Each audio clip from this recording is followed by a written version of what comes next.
Tudo bem, pessoal? Hoje eu vou ensinar vocês a como vocês podem produzir o seu primeiro curta-metragem sem dinheiro, sem recurso e de forma totalmente independente, beleza? Eu separei alguns tópicos aqui que eu posso estar dando umas dicas aqui para vocês, tá?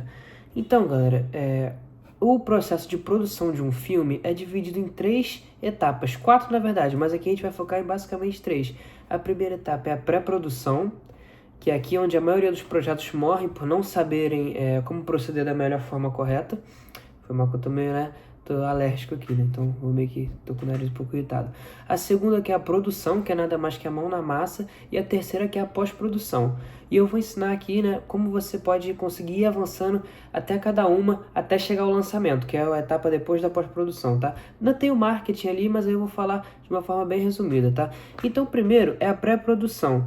Galera, para você começar a sua pré-produção aí do seu projeto, primeiramente você tem que ter uma coisa, que é uma ideia. Você tem uma ideia, você já tem tudo, tá? Você tem uma ideia, você já está na frente de 50% das outras pessoas que ainda estão pensando no que fazer, tá? Então você precisa de uma ideia, tá? E uma ideia pode ser uma premissa, pode ser uma história, tá?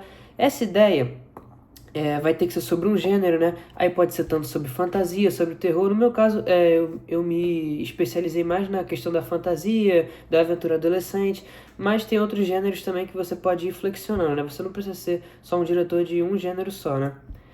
Então, com a ideia e com o gênero do seu filme definido, você vai precisar da terceira coisa, que é o seu roteiro, tá? Aí você mesmo vai ter que fazer, ou você pode se juntar com algum amigo de confiança, tá? Eu recomendo o primeiro manuscrito, pelo menos, ser você que vai fazer, né? Porque você é aí o dono da ideia, então acredito que você é melhor do que ninguém para poder fazer o seu roteiro. Então, com o roteiro em mãos, tá? Um roteiro precisa de uma... Geralmente, tá? Eu vou dar uma dica aqui pra você que nunca escreveu um roteiro ou que tá pensando em escrever um. Segue a estrutura tradicional de 3 atos, tá? O primeiro ato que é apresentar o mundo, o segundo ato que é o desenvolvimento, o terceiro ato que é a conclusão, tá? No primeiro ato ali você desenvolve o mundo, apresenta os principais personagens, que eu já vou falar também sobre essa questão dos personagens. O segundo ato você basicamente desenvolve, introduz o problema, né, o conflito, e no terceiro ato você resolve esse conflito, tá? Vou dar o exemplo aqui de Óculos Mágicos, que é o curta que eu desenvolvi com 12 anos e no ano de 2022, tá? O primeiro ato é o desenvolvimento, que é o quê? Apresenta o James, que é o protagonista, a mãe dele, o Mestre Fu, tá? Até ali mais ou menos o Rony ainda nós estamos no primeiro ato, tá?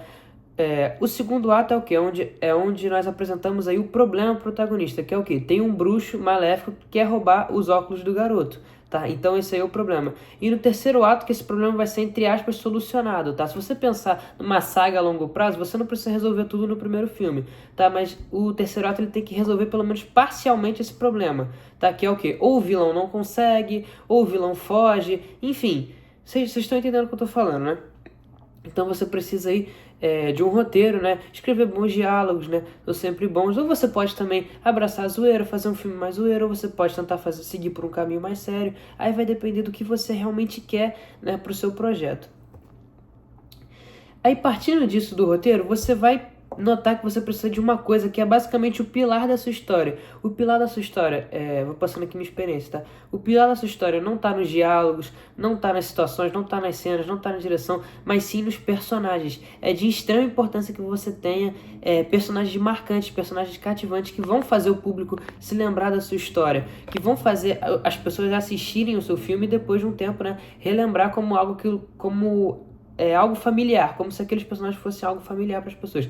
Então busquem dar características importantes para os seus personagens, né? Como, por exemplo, um menino que é desajeitado, um outro que tem a cor de um cabelo diferente, entendeu? Não, assim, vocês podem até não acabar indo para os clichês, não tem problema ir para o clichê, mas sempre não abuse dos clichês, né? Não faça aquilo, tipo assim, o menino que faz bullying é o loiro de olho azul, tipo, é o valentão que joga basquete, capitão do time de basquete da escola. Isso é um clichê muito manjado, pode acabar fazendo o público não se interessar tanto pela sua história. Tá, então você já tem um roteiro, vou anotar aqui para não me perder. Você já tem um roteiro. Você já tem aí os personagens da sua história. Essa caneta aqui tá falhando, vou ter que pegar outra. Você já tem os personagens aí da sua história. Isso aqui vai estar com tinta, não é possível. E você já tem aí, né, basicamente a sua história, galera. A premissa, você tem que ter tudo, tá? E aí, finalizando aqui o roteiro, com tudo definido, com as locações bem definidas, tá? Como um primeiro projeto, busque fazer um filme mais curto. Não vai logo num filme de 30, 40 minutos que você vai se enrolar. Busque ali seus 4 minutos, seus 5, seus 6, tá? No máximo, ele recomenda até 10 minutos para um primeiro projeto, tá? Então, galera, finalizando a pré-produção, que é essa parte que você vai ter o roteiro, tudo isso que eu já falei aqui, não vou ficar repetindo, você tem que ir para a produção, tá? E aí também é uma parte que o pessoal costuma assim se enrolar, né?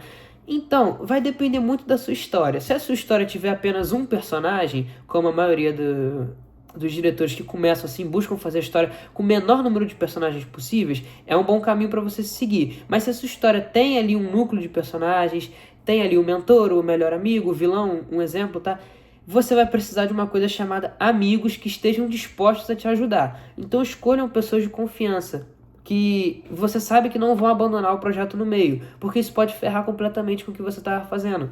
Exemplo, vamos supor que o seu projeto ele tem 2 dias de filmagem ali que estejam confirmados, né? Aí no primeiro dia, vamos supor que sejam você e mais 4 amigos. Aí no primeiro dia todo mundo comparece, mas no segundo dia apenas 2 amigos vão e os outros 2 desistiram do projeto. É aí que seu projeto está morto, porque você não consegue trocar o ator no meio do filme. Isso pode ser um problema muito grande para você. Então busquem amigos, conversem mesmo, façam uma conversa sincera. Você não vai desistir no meio, porque isso pode acabar acarretando, pessoal, de dar todo um ruim, no seu projeto, tá? Aí a parte da produção, que aí é a parte que, né, a parte que o bicho pega mesmo, porque você tem que escolher cenário. Isso aí já vai ter tudo montado na pré-produção, mas na pré-produção você imagina assim, opa, essa cena vai ser simples de gravar, e na produção você vai descobrir que não vai ser, que vai ser um caos, porque vai ter gente errando, enfim, você vai descobrindo, né, os desafios conforme você vai gravando. Uma dica, pessoal, para tornar o seu filme melhor, assim, até para o pessoal que estiver assistindo, não busque ser um ambiente extremamente sério. Faça ali também uma resenhazinha ali com o pessoal que está fazendo, afinal eles estão te ajudando. Ou seja, deixa ali os momentos de descontração, óbvio que vai ter momentos de seriedade, mas também busque os momentos de descontração, porque não tem nada de errado nisso. Isso, pelo contrário, só vai fortalecer o seu projeto e vai até estar motivando o pessoal a voltar no próximo dia, ou quem sabe no próximo filme que você queira fazer. Então, basicamente, a produção é você filmar. Se for o seu primeiro projeto, você não vai saber fazer, é normal. Você vai errar, você vai escolher plano torto, isso é completamente normal. Mas, minha experiência, o que eu recomendo, escolham cenários que sejam visualmente bonitos para sua história. Não precisa ser, caraca, a cachoeira tal, não. Mas escolha também, não seja um cenário tão feio assim. Pode ser uma parada caseira, mas trabalhe ali no cenário. Se for uma história assim, por exemplo, de época medieval, não tem problema nenhum você separar um dinheirinho ali, que seja 60, 70 reais, para comprar um figurinozinho daquela época, para comprar um capacete daquela época. Tô só dando um exemplo aqui, tá? Não quer dizer que, né, a sua história seja desse jeito. Então é nessa parte da produção que é, resumidamente, a mão na massa. É a parte que eu tenho menos para falar, porque realmente é a parte que você vai ter que pôr a mão na massa, não tem o que fazer. Você vai ter que agendar com o pessoal. Isso, se você for o diretor, geralmente no primeiro projeto é você que faz tudo. E você vai perceber que isso, na teoria, um filme na teoria era para ser uma prática coletiva, né? Novamente, eu tô tratando aqui o filme como se tivesse várias pessoas envolvidas, tá? Se tiver só você envolvido, se só você for o protagonista, enfim, for uma história assim, aí eu posso fazer outro vídeo também para dar umas dicas, que aí o processo de produção é muito mais fácil. Mas eu tô falando aqui como se fosse um filme que tem pelo menos umas 3 ou 2 pessoas envolvidas. Você vai perceber que, na verdade, mesmo que tenha bastante gente envolvida, é um processo, na maioria das vezes, muito solitário, porque é você que vai escrever, você que vai fazer tudo ali, a parte técnica é sua. Claro, você é o criador. A não ser, no caso específico, que tenha um amigo ali com você fazendo isso, mas enfim. Se o filme for seu, realmente, você vai perceber que é um processo, assim, bem solitário, né? E é daí que nascem as melhores histórias, pessoal. Por exemplo, os maiores autores, eles não tinham nada no começo. Como, por exemplo, assim, J.K. Rowling escrevia numa cafeteria, entendeu? Aí, no caso, é livro, né? É diferente, mas também se enquadra. Então, pessoal, é mão na massa, tá? Como um filme iniciante, escolha, assim, também locais bonitos, mas escolha um dia reduzido. Não vai botar 5 dias de gravação, não, porque o pessoal vai enjoar. Bote 2 no máximo. Um só também tá de bom tamanho, tá? Se você tiver um dinheiro, esteja disposto a investir nisso, também é muito válido para aumentar também o seu nível de produção, né? Mas é totalmente possível fazer um filme com R$0, tá? Meu primeiro filme, o Óculos Mágicos, o filme, eu só não fiz com R$0 porque eu precisei comprar uma peruca do melhor amigo do protagonista. Mas fora isso, todos os recursos do filme eu tinha, entendeu? E você vai também perceber que uma coisa muito importante é a improvisação. Vou passar minha experiência aqui. Teve um dia que eu tinha que gravar num quarto lá da casa da minha avó. Era uma conversa entre o protagonista e o mentor dele. E a luz estava completamente estourada, porque a cortina da minha avó é muito ruim para captar luz. Aquilo ali é decoração, não é para captar luz não. Porque, pô, a luz entra toda. Aí eu tive que pegar um cobertor que eu dormia e estender assim. Né? Colocar ali os grampos e tal. Fiz toda uma maracutaia ali doida para conseguir deixar ali a coisa assistível, né? A iluminação assistível. Então, pessoal, se vocês foram pegar o meu filme, o primeiro filme aí que eu fiz pra falar, vocês vão falar que eu tô mentindo aqui nessa dica porque é uma bosta. E realmente é, mas você vai perceber que, cara, o primeiro projeto sempre vai ser o seu pior, sempre vai ser o que você não sabe nada, mas é assim mesmo. Então, na parte de produção, vou anotar aqui basicamente o que eu falei. É que essa parte eu enrolei um pouco porque eu não sei realmente o que falar muito, porque é só a gravação, né? Você vai ter as gravações, você vai ter a dica que eu dei, né? De dias mínimos de gravações, quanto menos dias melhor, confia em mim, tá? Quanto menos dias melhor. Mas, se você tiver uma pré-produção estruturada, é muito mais chance da sua produção dar certo, dar mais certo. Se a sua pré-produção for uma bagunça, você tiver que fazer... consertar o roteiro no dia, você tiver que, mudar a logística ali toda no dia, cara, vai dar errado sua produção. Então comece a produção sempre com a pré-produção muito bem definida, com horários muito bem definidos, com a história muito bem definida, porque senão vai dar ruim. Eu tive um filme meu, que foi o Óculos Mágicos 3, que a pré-produção foi toda bagunçada, eu não tinha ideia do que eu queria filmar, e a gente chegou lá, eu, meu amigo e o meu outro amigo, e a gente começou a debater sobre o que a gente ia filmar lá no dia. Então, tem uma pré-produção boa. Uma dica também, não estipule datas, porque isso pode acabar te atrapalhando. Porque vamos supor, você estipula a data para sair no dia 15 de outubro, e você tá vendo que tá chegando ali em março e você não tá conseguindo fazer. Naturalmente, a sua mente vai te apressar para você fazer. E a pressa é inimiga da perfeição. Espere o tempo que for necessário. Se a sua pré-produção estiver demorando, não se preocupe, é sinal de que você está indo no caminho certo. Então, depois da produção, com tudo filmado, com tudo bonitinho, também posso passar aqui algumas dicas de ângulos, assim, né? Assim, eu não sei muito bem o que falar sobre isso, mas você pode ali dar uma inventadinha. Como é um bagulho mais experimental, você pode ali também dar uma enfeitada, faz uns closes, assim, no rosto do personagem quando ele for falar. Fazem uns takes assim mais diferenciados, né? O personagem andando de costas, depois corta para ele andando de frente. E uma dica também, galera, quando você estiver indo dirigir seu filme, sempre faça um take extra, principalmente nas cenas mais importantes, porque já aconteceu de eu fazer um take lá e ficar ruim e eu não tinha percebido na hora e eu não fiz o take extra. Com o take extra você perde totalmente a chance, quer dizer, você ganha ali um plano B. Se a gravação tiver saído um ruído, um cachorro que latiu na hora e você não escutou, não tem problema, você fez o take extra, não é necessário se preocupar. Então sempre em situações mais importantes, façam ali um take extra. Então, com tudo filmado, com a sua direção já feita, com né, a filmagem já... se for necessário também a filmagem, eu recomendo você investir num tripé, mas ou então você pode fazer outro esquema, ter um amigo que te ajude e filme para você.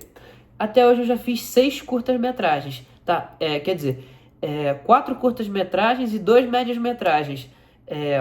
E no último média-metragem que eu fiz nesse ano, a minha ring light quebrou e a da minha namorada, que ela também tem uma ring light, quebrou. Então eu precisei de um amigo, tá? Breno, eu precisei do Breno para que ele pudesse gravar para mim, entendeu? Porque senão a gente não ia conseguir gravar. Então, novamente, se você tiver um dinheirinho, nem que seja um mínimo, fica muito mais fácil de você fazer, evita muita dor de cabeça. Mas é totalmente possível fazer sem dinheiro nenhum, basta alguém te ajudar ali. Ou então, se você não for aparecer como ator, você mesmo gravar, não tem problema nenhum, entendeu? Aí com tudo já gravado, com tudo ali, faça também o upload para nuvem das suas filmagens para não correr o risco de dar alguma bosta e o celular bugar, sei lá, né? Isso nunca aconteceu comigo, mas tô passando aqui. Aí vem a fase da pós-produção, né? Que essa aí é minha favorita, pô. Claro, já tem tudo filmado, tudo já acabou, agora é só editar. É minha favorita, mas é trabalhosa. Dependendo muito também é trabalhosa. Tá? Então, pessoal, a parte da pós-produção vai exigir de você, primeiro, basicamente, um editor bom, tá? Um editor bom. Eu até recomendaria o CapCut, mas para iniciante, né, que tá filmando com o celular, eu filmei todos os meus filmes com o celular e não me arrependo, que eu também não tinha uma câmera para fazer isso. Hoje em dia, se eu quisesse, eu poderia ter uma condição de comprar uma câmera, mas pra mim não compensa, não vale a pena.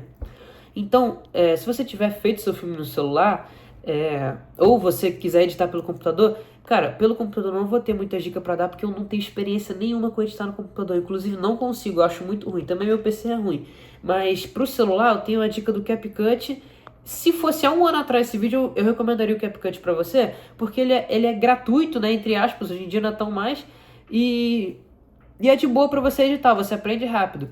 Mas hoje em dia, se você não tem o Pro no CapCut, você não tem o aplicativo. É basicamente assim, as melhores coisas estão no Pro, legenda automática tá no Pro, os caras botaram tudo no Pro. Eu assino o Pro, eu particularmente assino o Pro porque eu produzo meus vídeos, né, meus filmes, e pra mim vale a pena assinar o Pro. Mas se pra você não vale a pena, cara, aí você vai ter que procurar um outro editor de vídeo que seja gratuito, né?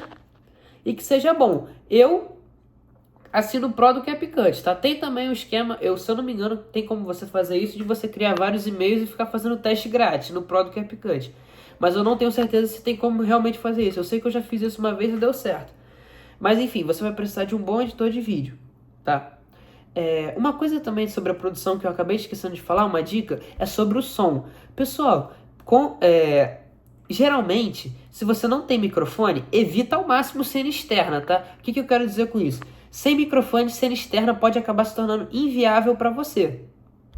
Eu cometi esse erro no meu primeiro curta Óculos Mágicos, de gravar muitas cenas externas e o áudio sair um cu, literalmente saiu muito ruim. Então, pessoal, tenham muito cuidado nesse quesito, tá? Se tiver novamente um dinheirinho sobrando, pode comprar um microfone, coloca aqui mais ou menos assim na blusa da pessoa que for falar, ou então você faz na raça mesmo e tira lá, no Pro do CapCut tem uma opção que é extrair voz, que fica só sua voz. Às vezes buga um pouco, mas na maioria, pra mim, foi muito eficaz porque deu certo. Porque eu gravei muitas cenas externas sem microfone, só com o áudio do telefone. E esse problema pode se agravar caso seu telefone não seja bom. Entendeu? Mas voltando agora para pós-produção, que eu realmente esqueci de falar sobre essa parte do som. Procure um editor bom, tá? Leve o tempo que for para editar também, não tenha pressa. Geralmente um filme curto leva pouco tempo para editar. O Óculos Mágicos mesmo eu matei em um dia, tá? Foi um dia, foi poucas horas que eu matei o filme. Já tinha tudo pronto, basicamente. Mas caso seja um filme maior assim, novamente, eu não recomendo você começar com... Novamente, esse vídeo eu ensinando aqui o primeiro curta-metragem. Eu não recomendo você começar com um curta muito grande ou um média-metragem logo de cara, porque você vai se bananar. Comece com um projeto menor, entendeu? O que eu tava falando? Me perdi aqui já, mas aí vocês estão entendendo o que eu tô falando. Faça uma ediçãozinha ali simples, um feijãozinho com arroz, né? Se necessário, eu posso fazer aqui um vídeo, ou você pesquisar mesmo no YouTube, acho que é melhor, sobre alguém ensinando a usar o CapCut ou o editor de vídeo que você pesquisar. Novamente, sobre editor de vídeo eu não tenho repertório nenhum, eu só conheço o CapCut, eu sempre usei minha vida toda o CapCut, mas hoje em dia, para quem não tem a condição, para quem não vale a pena... para quem tem a condição, mas não vale a pena pagar o CapCut Pro, eu realmente não sei quais editores de vídeo para celular estão bons no momento, quais que estão ruins, então essa parte eu vou ficar devendo, porque eu não sei realmente nada. Então, com o arquivo do filme pronto, seria só lançar, não é mesmo? Então, pessoal, aqui na hora do lançamento tem uma subprodução que é a pós-produção, né, que é o marketing. Mas eu vou entrar rapidamente aqui nesse tópico de marketing, porque, pô, marketing parece que é uma parada, pô, grande, né? Não, tô falando aqui divulgação, um pouco assim. Galera, eita, deixei minha caneta cair aqui, que eu tava anotando minhas coisas aqui, que eu tô olhando meus tópicos que eu acabei de anotar aqui pra não perder, antes de gravar o vídeo. O que eu recomendo? Adicione seu filme no TMDB, que é o The Movie Database. Adicione ficha técnica, tudo certinho, porque tem muitos sites, por exemplo, Plex, agora eu não vou lembrar o certo, mas o próprio Letterboxd, ele usa o TMDB como base, tá? Então o que acontece? Você tendo ali seu filme cadastrado no TMDB, você consegue que ele seja exibido ali em vários sites e você consegue que pessoas deem avaliações para ele no Letterboxd, tá? Porque isso demora em mais ou menos 2 ou 3 dias para ele aparecer. Eu recomendo o YouTube para postar o filme. Eu não vou aqui dar uma de maluco ficar falando que tem outras plataformas que são boas. Realmente tem algumas plataformas que elas são boas, tipo o Vimeo, eu sei que é bom, já dei uma testada lá. Mas eu recomendo para começar o YouTube, tá? Cara, divulgar para os seus amigos, os que fizeram o filme, no caso, né, se tiver amigos que fizeram o filme com você, pedir para eles divulgarem para os amigos dos amigos, né? Isso também pode ajudar. Para sua família, eu não recomendo logo de cara você você lançar em festival, assim, espera um pouco o filme, tipo assim, dá 1 mês, uns 2 meses, assim, ou pode lançar também direto, não interfere em nada isso. Agora, caso você fosse meter seu filme para festivais ou então para o Film Hub, que eu já vou explicar o que cara, certifique-se de que o seu filme ele seja isento de direitos autorais, que ele não tenha nomes protegidos por direitos autorais, porque fanfilme não entra. Não entra nem no Film Hub, nem em nenhum festival, tá? Fanfilme é só para diversão. Fanfilme não entra nessas coisas assim. Aí já caso o seu filme seja uma história completamente original, você pode colocar ele no Film Hub, que tem contrato com a Amazon. Eles cobram só 20% de margem dos lucros, ou você pode colocar também. Perdão aí, galera. O Film Hub ele só fica com 20% dos lucros, tá? Os outros 80% vai para você. É a plataforma de distribuição, que é o quê? Você consegue colocar o seu filme, se as plataformas se interessarem, na Tubi, se eu não me engano tem para Shudder também. Para Amazon eu sei que tem, entendeu? Mas para Amazon é muito mais complicado de você conseguir. Então, submeta seu filme se ele não for um fan-filme, como o meu caso é de Harry Potter, inspirado em Harry Potter. Tem vários nomes que eu usei no meu filme de Harry Potter. Eu não posso colocar meu filme nessas vitrines, como se fosse assim, né? Mas se seu filme for uma história original e ele for bem produzido, né? Porque não é qualquer coisa ruim que entra lá. Falando sério, assim, na linguagem normal. Eles exigem um nível, assim, mínimo. Mas você pode tentar, né? Se você achar que seu filme se enquadra ali no padrão deles, você pode tentar. Não é tão difícil se enquadrar no padrão deles, mas também não é qualquer bosta que entra. Você tem que ter ali no mínimozinho um padrãozinho, tá? Então é isso, pessoal. Aí minhas dicas de pré-produção, pós-produção, produção e marketing, né, do filme. E aí é assim que você faz um filme. Com amigos, com uma câmera, com um celular você já consegue. Qualquer celular basiquinho você já consegue. E com um sonho, pessoal. Eu particularmente comecei assim o meu primeiro filme que eu fiz. Eu tinha 12 anos, reuni ele com colegas de escola e fiz mesmo, tá? Então é isso. Boa sorte aí. E é isso. Valeu, tchau.